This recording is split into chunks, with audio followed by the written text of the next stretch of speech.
Shalom teman-teman muda. Di waktu yang baik ini saya coba sharing tentang jodohmu ada di sekitarmu. Atau kalau saya mau terjemahkan, dia tidak jauh-jauh. Dia ada di area lingkunganmu. Di lingkungan engkau bekerja atau lingkungan tetanggamu mungkin, atau lingkungan persahabatanmu mungkin, dia nggak jauh-jauh. Namun kalau kita lihat ada juga orang yang jodohnya beda kota, ada juga yang beda negara. Cuman kalau kita mau survei, sangat jauh perbandingannya. Orang yang nikah dengan beda negara palingan cuma berapa persen. Dari 100% mungkin anggaplah 5%. Tapi rata-rata antar dalam negeri. Nah, sebelum kita bahas lebih jauh tentang jodohmu ada di sekitarmu, silakan di subscribe, tekan tanda loncengnya, dan silakan di like dan share sebanyak mungkin biar teman-teman yang lain juga ikut diberkati. So, jodohmu ada di sekitarmu. Saya pelayanan antar kota dan ke daerah juga. Saya seringkali berjumpa dengan suami istri. Dan seringkali juga saya bertanya ke mereka, boleh dong cerita gimana asal mulanya, kenapa bisa jadi suami istri. Dan menarik ya, kesaksian mereka. Ada yang bercerita begini, dulu dia ini Pak, teman kerja saya, teman kantor. Ada juga yang bilang, Pak, dulu dia ini sahabat baik saya, seperti teman, seperti sahabat, udah seperti keluarga. Sekarang jadi pasangan hidup. Ada juga yang bilang, dia dulu Pak tetanggaku Pak, kita lama tetanggaan. Ada juga yang bilang, ini yang agak istilahnya yang agak unik ya, dia dulu Pak bawahanku, aku ini atasannya, pimpinannya dulu di pekerjaan. Sekarang jadi suamiku, jadi istriku. Nah, dari situ saya mengamati dan menyimpulkan, terkadang bahwa jodoh kita ada di sekitar kita, di lingkungan kita, hanya kita nggak peka. Nah, bahkan kalau saya tanya mereka, ada yang bilang, Pak, saya dulu gak yakin sama dia Pak. Dan dia, ya kalau mau dibilang tipe kalau saya enggak. Terus gajinya juga di bawah saya. Terus pokoknya saya gak yakin lah Pak. Tapi sekarang dia jadi pasangan hidupku. Bahkan ada juga yang beberapa pasangan kasih statement. Dan statementnya ini agak unik ya statementnya. Dia bilang, Pak, dulu istriku ini atau suamiku ini jujur aja Pak. Dan mereka jujur, mereka terbuka. Jujur aja Pak, dia ini enggak tipe saya, enggak kriteria saya. Saya dulu Pak maunya tinggi. Nah tapi suamiku sekarang pendek. Saya dulu Pak maunya putih. Suamiku sekarang sawo mateng. Saya dulu Pak maunya rambutnya lurus. Suamiku sekarang rambutnya ikal. Jadi memang nggak tipikal saya. Nah jadi saya merenungkan, berarti banyak orang menikah, pasangan hidupnya itu bukanlah tipikalnya dia, tapi mereka bisa saling jatuh cinta. Nah itu keunikannya. Nanti kita akan bahas coba pelan-pelan. Dan aku berdoa ini ngebantu teman-teman untuk bisa peka, bisa mengamati di sekitar teman-teman, di sekitar pekerjaanmu, ataupun mungkin tetanggamu, ataupun mungkin bawahanmu ya, yang menaruh perhatian. Dan mungkin dia gak tipikal kamu, tapi nanti kita akan bawa ke sana. Nah kalau kita renungkan, firman Tuhan berkata bahwa rumah tangga tidak sekedar dibangun atas cinta, firman Tuhan bilang bahwa rumah tangga itu dibangun atas dasar hikmat, takut Tuhan, kasih, karakter yang bagus. Itulah pondasi dari membangun satu rumah tangga. Kalau karakternya bagus, nah dari situlah muncul yang namanya cinta. Jadi kita nggak bisa bangun rumah tangga hanya modal aku cinta sama dia. Nggak bisa. Mesti ada beberapa hal yang menjadi bahan pertimbangan. Harus ada kedewasaan di situ, harus ada tanggung jawab di situ, harus ada kasih di situ. Nggak cukup hanya cinta. Dan kita nggak bahas itu. Yang kita mau bahas adalah bahwa jodohmu ada di sekitarmu. Nah, yang menjadi pertanyaan adalah mengapa kita tidak peka? Mengapa kita tidak tahu bahwa dia adalah pasangan hidup kita? Dan kenapa kita menunda-nunda? Dan kenapa kita menolak setiap kali dia mau coba dekat kita? Setiap kali dia coba mau mengambil perhatian kita. Kenapa kita menolak? Nah, saya dapati ada beberapa alasan. Ada beberapa alasan kenapa kita tidak peka jodoh kita di sekitar kita. Kenapa kita menolak orang yang mencoba menaruh perhatian kepada kita, orang-orang yang ada di lingkungan kita.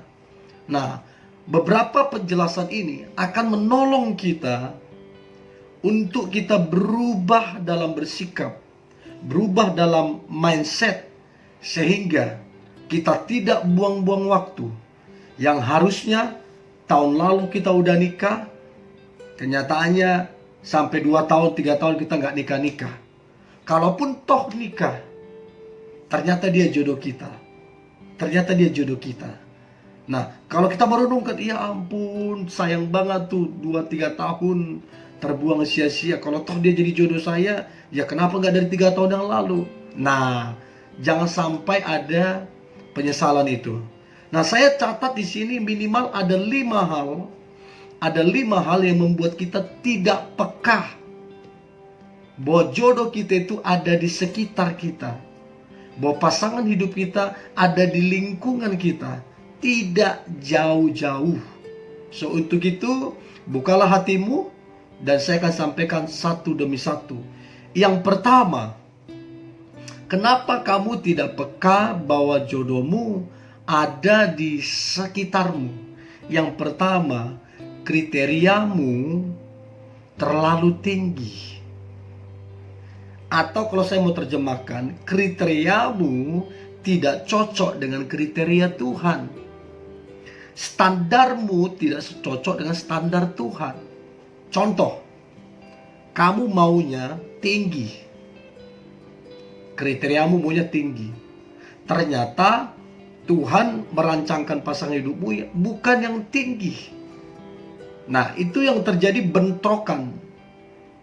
Terus kemudian kriteriamu adalah kulit putih. Sementara Tuhan yang persiapkan jodohmu adalah kulit coklat. Nah, akhirnya kamu menolak karena tidak sesuai dengan kriteriamu. Nah, ada beberapa alasan lagi yang kriteriamu yang tidak cocok dengan Tuhan. Nah, ini juga jadi penghalang, jadi penyebab kamu jadi tidak peka bahwa dia itu jodohmu. Karena apa? Tidak masuk kriteriamu. Nah, itu yang saya bilang tadi, yang saya ngobrol dengan beberapa suami atau istri di tempat saya pelayanan di beberapa kota. Mereka jujur, Pak, suamiku ini sebenarnya nggak kriteria saya. Ada juga bilang, Pak, istri saya nggak kriteria saya maunya yang tinggi kok, yang putih. Tapi Pak, setelah kami menikah, saya cinta banget sama istri saya sayang banget sama suamiku. Berarti ini yang kita mesti ambil hikmatnya. Belajar tanya Tuhan. Belajar menurut sama Tuhan. Jangan bantah-bantahan.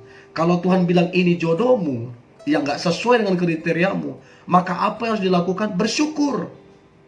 Cinta bisa Tuhan munculkan. Dan Kalau Tuhan sudah merancangkan itu jodohmu, saya percaya itu yang terbaik. Bibit bobotnya pasti itu yang terbaik. Kalau kamu mau cari yang kaya, kalau itu dari Tuhan, Tuhan bisa buat dia lebih kaya daripada yang kamu inginkan. Nah, sekarang yang menjadi pertanyaan, maukah engkau mengikuti kriteria Tuhan, mengikuti standarnya Tuhan, mengikuti rencana Tuhan daripada kriteriamu, daripada keinginanmu?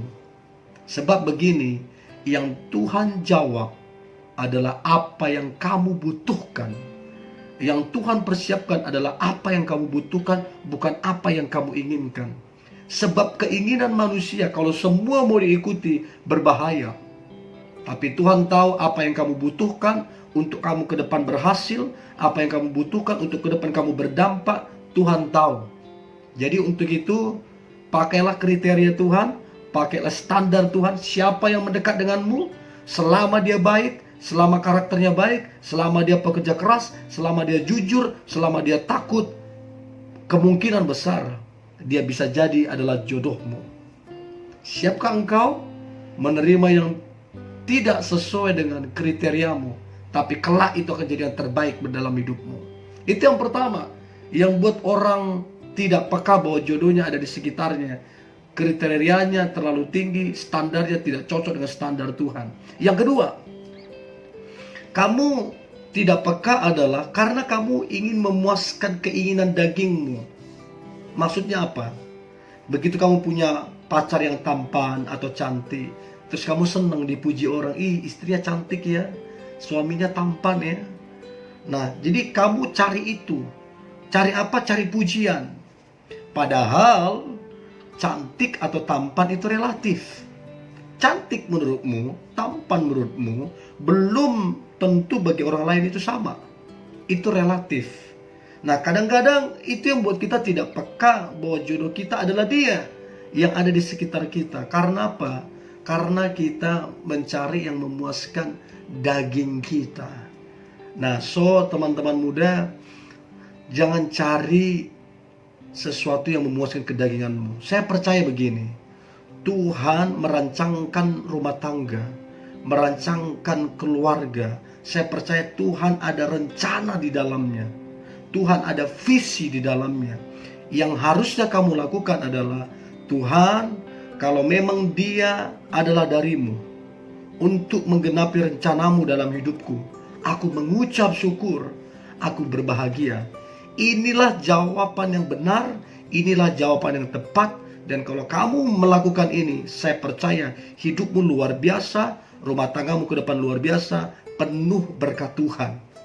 Nah, itu yang kedua, kamu memuaskan keinginan dagingmu yang buat kamu tidak peka. Yang ketiga, yang buat kamu tidak peka adalah kamu tidak tanya Tuhan. Kamu tidak tanya Tuhan. Kamu main comot. Pokoknya dia ganteng, udah. Pokoknya dia kaya, udah. Sudah. Saya banyak dapati anak-anak muda seperti itu.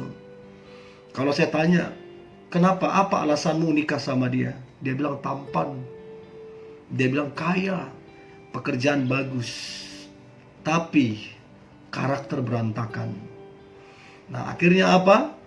Mungkin waktu dia nikah ada harta, tapi dia tertekan. Tapi dia merana. Tidak damai sejahtera, tidak bahagia. Karena apa? Penuh tekanan, penuh ketidaknyamanan, bahkan ada kekerasan mungkin di dalam. Yang saya dapati banyak rumah tangga yang akhirnya pisah karena tidak tahan. Padahal kaya, padahal tampan pasangannya, padahal cantik pasangannya, tapi dia tidak tahan di rumah itu karena tidak ada damai sejahtera. Jadi teman-teman, untuk kamu peka bahwa jodohmu ada di sekitarmu adalah kamu mesti tanya Tuhan. Caranya bagaimana? Apabila yang ada mendekat kepadamu, selama dia baik, selama karakternya baik, selama dia jujur, selama dia kerja keras, selama dia takut Tuhan, rajin pelayanan, mencintai pelayanan, mengasihi keluarga, maka kemungkinan besar bisa jadi dari Tuhan. Untuk itu tanya Tuhan. Ingat, tidak ada orang yang sempurna. Tidak ada, tidak ada. Kesempurnaan itu cuma miliknya Tuhan. Ya, ada yang kamu suka kriteriamu, tapi karakternya kamu gak suka. Ada yang kamu suka karakternya, tapi kriterianya gak masuk. Memang tidak ada yang sempurna. Tidak ada yang sempurna. So, saran saya ke teman-teman muda, untuk engkau peka masalah jodohmu, pasangan hidupmu di sekitarmu, orang terdekatmu, belajarlah tanya Tuhan. Sama pengalaman saya dulu begitu. Saya maunya pekerjaannya bagus, saya maunya gajinya tinggi, dan terbukti mantan saya pekerjaannya bagus-bagus semua, gajinya tinggi-tinggi, tapi nggak jadi. Semua pisah, semua putus. Kenapa? Karena saya mengikuti keinginan saya, bukan apa yang Tuhan mau. Dan akhirnya sekarang saya jalan dengan perempuan yang sederhana, tapi dia karakternya bagus, cinta Tuhan, dan kita damai sejahtera. Nah, saya mikir-mikir, kenapa gak dari dulu saya begini ya? Jadi waktu saya 10 tahun gak terbuang-buang. Dan dia orang yang ada di dekat saya pula, orang yang ada di sekitar saya pula. Nah, cuma saya gak peka karena itu tadi. Karena kriteria saya terlalu tinggi, standar saya terlalu tinggi. Saya cari untuk memuaskan kedagingan saya supaya dipuji orang, dan saya tidak tanya Tuhan. So, anak-anak muda, siapapun yang mendekat kepadamu, selama dia karakternya bagus, tanya Tuhan. Dan saya percaya kalau kamu tanya Tuhan, maka Tuhan bertanggung jawab untuk memberkati hubunganmu ke depan. Yang keempat, yang membuat kita tidak peka bahwa pasangan hidup kita, jodoh kita ada di sekitar kita. Yang keempat adalah kamu tidak siap menerima kenyataan bahwa Tuhan menjawab kebutuhan, bukan keinginan. Keinginan kita maunya begini, padahal yang kita butuhkan begini. Yang kita inginkan ini, yang kita butuhkan ini. Dan dengarkan saya baik, yang Tuhan jawab itu apa yang kamu butuhkan. Karena kalau semua keinginanmu dijawab, maka itu akan membahayakan engkau. Sebab yang baik menurutmu belum tentu itu baik menurut Tuhan. Yang baik menurutmu belum tentu itu yang terbaik menurut Tuhan. Tapi apa yang menurut Tuhan baik itu udah pasti baik untukmu. Apa yang menurut Tuhan terbaik itu udah pasti yang terbaik untukmu. So, Tuhan hanya menjawab apa yang kamu butuhkan, bukan apa yang kamu inginkan. Jadi apa yang kita pelajari dari poin yang keempat ini adalah kamu mesti siap menerima kenyataan bahwa kalau seandainya jodohmu tidak sesuai dengan kriteriamu, maka percayalah, Tuhan tahu itu yang kamu butuhkan. Kamu butuhkan ke depan supaya kamu jadi orang hebat nantinya. Yang kamu butuhkan ke depan supaya hidupmu menginspirasi ke depan. Yang kamu butuhkan nantinya supaya kamu diberkati ke depan. Makanya ada istilah berkata begini, di balik pria yang hebat ada wanita di belakangnya. Jangan-jangan dia adalah yang akan menjadikanmu orang hebat ke depan. Dia yang kamu butuhkan. Kamu butuhkan untuk dapat menolong engkau, yang kamu butuhkan untuk dapat mendukung engkau, yang kamu butuhkan untuk mendatangkan damai sejahtera. Jadi Tuhan menjawab apa yang kamu butuhkan, bukan apa yang kamu inginkan. So, kamu harus siap menerima bahwa yang Tuhan jawab doamu adalah yang kamu butuhkan. Yang kelima, yang terakhir, yang membuat engkau tidak peka bahwa jodohmu ada di sekitarmu, ada di area di dekatmu. Yang kelima adalah kamu pelin-pelan. Pelin-pelan. Kenapa kamu bisa pelin-pelan? Karena kamu gak punya standar kehidupan. Kalau bagi saya yang penting karakternya bagus. Yang penting dia bertanggung jawab. Yang penting dia punya visi ke depan. Yang penting dia penolong. Bagi saya itu cukup. Itu cukup. Cerdas, pintar, semua bisa kalau kita belajar. Tapi karakter itu keputusan pribadi untuk kita berubah. Butuh proses. Nah, jadi kenapa kamu tidak peka? Karena kamu pelin-pelan. kamu tidak punya standar. Untuk itu saran saya, milikilah standar. Yang penting dia takut Tuhan, karakternya bagus, maka oke, saya fokus kenalan, saya fokus bangun hubungan, dan saya bawa dalam doa, puji Tuhan kalau dia jodoh saya. Nah, kalau ini kita lakukan, maka kita tidak akan pelin-pelan. So, ini yang boleh saya bagikan, 5 alasan yang buat kamu tidak peka, tidak tahu bahwa jodohmu ada di sekitarmu. Yang pertama, kriteriamu, standarmu tidak sesuai dengan kriteria atau standar Tuhan. Untuk itu perbaiki. Carilah yang sesuai standar atau kriteria Tuhan. Yang kedua, kamu tidak peka karena kamu ingin memuaskan nafsumu supaya dipuji, supaya dibilang hebat atau apalah. Ini yang buat kita tidak peka. Untuk itu, carilah pasangan hidup yang apa yang Tuhan mau, bukan apa yang kamu mau, ya. Yang ketiga, kamu tidak tanya Tuhan, kamu main comot saja, comot, yang penting tampan, yang penting kaya, dan lain-lain. Mulai sekarang tanya Tuhan, oke? Yang keempat, kamu tidak siap menerima kenyataan bahwa yang Tuhan jawab adalah yang kamu butuhkan, bukan yang kamu inginkan. Untuk itu, siapkanlah hatimu untuk menerima kenyataan bahwa Tuhan hanya menjawab apa yang kamu butuhkan, bukan apa yang kamu inginkan. Sebab apa yang kamu butuhkan itu akan membuat hidup menjadi luar biasa ke depan. Yang terakhir, yang kelima, kenapa kamu tidak peka? Karena kamu pelin-pelan, kamu tidak punya standar. Untuk itu, milikilah standar. Yang penting takut Tuhan, karakter bagus, dan punya visi ke depan cukup. Dan saya percaya kalau ini kita lakukan, maka engkau akan melihat ternyata dia ada di sekitarmu. Dan aku berdoa mujizat terjadi tahun ini untukmu. Engkau boleh punya pasangan dan engkau boleh menikah dengan segera. Dan saya percaya kalau itu yang dari Tuhan, saya percaya kelak rumah tanggamu akan diberkati Tuhan. So, ini yang boleh saya bagikan teman-teman muda. Tetap semangat dan jangan lupa di subscribe, tekan tanda loncengnya. Dan apabila teman-teman terberkati, boleh di like dan share sebanyak mungkin supaya banyak orang diberkati. Dan jangan lupa berkomentar. Tuhan Yesus memberkati.